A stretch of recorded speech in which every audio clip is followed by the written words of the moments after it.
তোমাদের চ্যানেলে তোমাদের স্বাগত জানাই। প্রিয় শিক্ষার্থী বন্ধুরা, আশা করি তোমরা ভালো আছো। তো আজকে আমরা এই ভিডিওতে আলোচনা করব উচ্চ মাধ্যমিক 2025 ABTA test paper political science page AC 57 এর এমসিকিউ এবং এসএকিউ প্রশ্ন উত্তর নিয়ে। তো তোমাদের কাছে একটা রিকোয়েস্ট, তোমরা ভিডিওটি না টেনে শেষ পর্যন্ত ধৈর্য সহকারে দেখো। তো কথা না বলে ভিডিওটি শুরু করা যাক। প্রথম প্রশ্ন দেখো, ঠান্ডা লড়াইয়ের উৎস খুঁজে পাওয়া যায়। সঠিক উত্তর হবে বি, দ্বিতীয় বিশ্বযুদ্ধোত্তর কালে মার্কিন সোভিয়েত বিরোধের মধ্যে।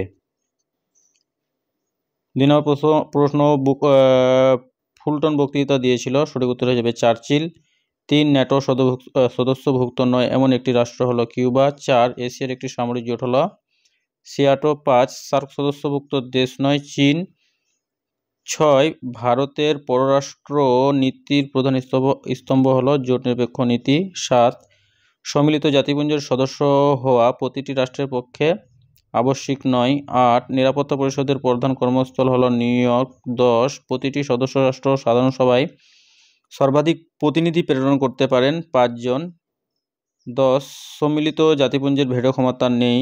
সঠিক উত্তর জার্মানি। 11 ক্ষমতা স্বতন্ত্রীকরণ নীতির প্রয়োগ ঘটেনি যেখানে, সেটা হয়ে যাবে সি, কানাডা। 12 নম্বর প্রশ্ন, নাম সর্বস্ব রাষ্ট্রপ্রধান থাকেন সংসদীয় ব্যবস্থায়। 13 উদারনৈতিক গণতন্ত্রে আমলারা দায়িত্বশীল থাকেন জনগণের কাছে।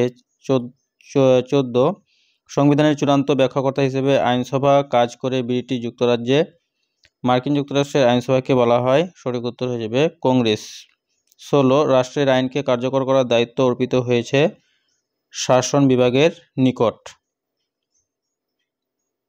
তারপর দেখো 18 রাষ্ট্রপতি হবার ন্যূনতম বয়স হলো 35 বছর।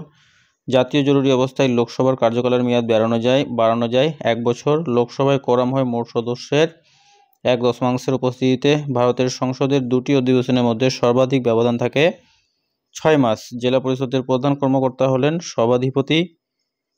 তারপর দেখো মেয়াদ শেষ হবার পূর্বে পৌরসভা ভেঙে দিতে পারেন রাজ্যপাল। পঞ্চায়েত সমিতির অধিবেশন ডাকা হয় 3 মাস অন্তর।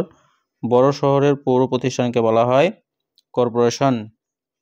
এরপরে দেখো 2 এর দাগে নিম্নলিখিত প্রশ্নগুলির অতি সংক্ষিপ্ত উত্তর দাও। মার্শাল পরিকল্পনা কেন নেওয়া হয়েছিল? তো এরপরে আমরা একে একে উত্তরগুলো দেখে নেব। তো দেখো মার্শাল পরিকল্পনা কেন নেওয়া হয়।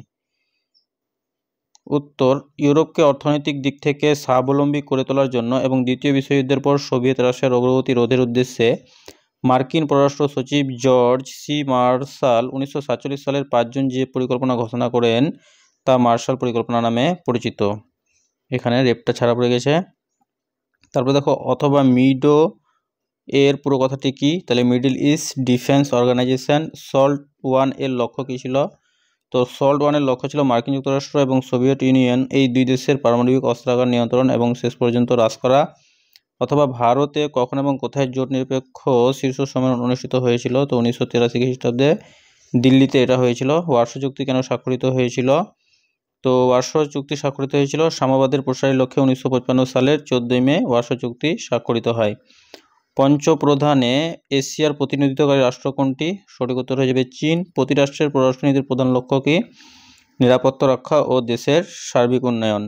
অথবা দি মেকিং অফ ফরেন পলিসি এর রচয়িতাকে? সঠিক উত্তর হয়ে যাবে জোসেফ ফ্রাঙ্কেল।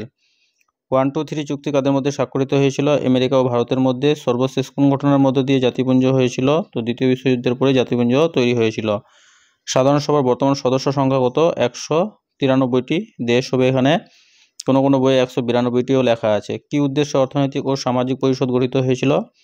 তো উত্তর দেখো মানবিক অধিকার ও মৌলিক স্বাধীনতার প্রতি মর্যাদা জ্ঞাপন, অর্থনৈতিক, সামাজিক, সাংস্কৃতিক ও মানবতার সঙ্গে সম্পর্কযুক্ত সমস্যাবলীর সমাধানের জন্য আন্তর্জাতিক সহযোগিতার নীতি যাতে সব রাষ্ট্র অনুসরণ করে তার লক্ষ্য রাখার উদ্দেশ্যে অর্থনৈতিক ও সামাজিক পরিষদের সৃষ্টি হয়েছিল। তো উত্তরটা তোমাদের বড় মনে হতে পারে, তো তোমরা তোমাদের বইয়ের থেকে ছোটটাও লিখতে পারো। তো জাতিপুঞ্জের কোন বিভাগ বিশ্ব পার্লামেন্ট নামে পরিচিত? তো এর সঠিক উত্তর হয়ে যাবে সাধারণ পরিষদ। অথবা জাতিপুঞ্জের মহাসচিব কিভাবে নির্বাচিত হন? তো নিরাপত্তা পরিষদের সুপারিশক্রমে সাধারণ পরিষদের 2/3 সদস্যের ভোটের দ্বারা জাতিপুঞ্জের মহাসচিব নির্বাচিত হন। স্থায়ী ও অস্থায়ী প্রশাসকের মধ্যে পার্থক্য দেখাও। স্থায়ী প্রশাসক দীর্ঘকালীন সময়ের জন্য নির্বাচিত হন, অন্যদিকে অস্থায়ী প্রশাসক স্বল্পকালীন সময়ের জন্য নির্বাচিত হন। বর্তমানে আইনের সর্বপ্রধান উৎস কি? সংবিধান। সরকারের কোন বিভাগকে আইনের ব্যাখ্যাকর্তা ও রক্ষাকর্তা বলা হয়? এটা বিচার বিভাগকে। ভারতের রাষ্ট্রপতির পদ শূন্য হলে কতদিনের মধ্যে নতুন রাষ্ট্রপতি নির্বাচিত করতে হয়? 6 মাসের জন্য। তো প্রিয় শিক্ষার্থী বন্ধুরা, তোমাদের যদি ভিডিওটি ভালো লাগে তাহলে অবশ্যই ভিডিওটিতে একটি লাইক করবে, কমেন্ট করবে, বন্ধুদের মধ্যে শেয়ার করবে এবং চ্যানেলটি সাবস্ক্রাইব করতে একবারই ভুলবে না।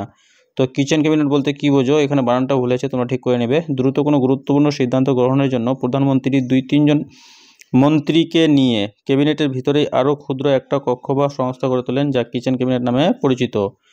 0 আওয়ার বলতে কী বোঝায়? 0 আওয়ারটি প্রশ্নকালের পরপরই শুরু হয় এবং দিনের আলোচ্য সূচি গ্রহণ না হওয়া পর্যন্ত স্থায়ী হয়। অন্য কথায়, প্রশ্নকালের ঘণ্টা এবং আলোচ্য সূচির মধ্যে সময়ের ব্যবধানকে 0 আওয়ার বলা হয়। 0 আওয়ার সাধারণত দুপুর 12টায় শুরু হয়, 1টায় শেষ হয়, যেখানে সংসদ সদস্যরা জরুরি গুরুত্বপূর্ণ বিষয় নিয়ে তাদের প্রশ্ন তুলতে পারেন। গ্রাম পঞ্চায়েতের বিচার বিভাগীয় সংস্থা কোনটি?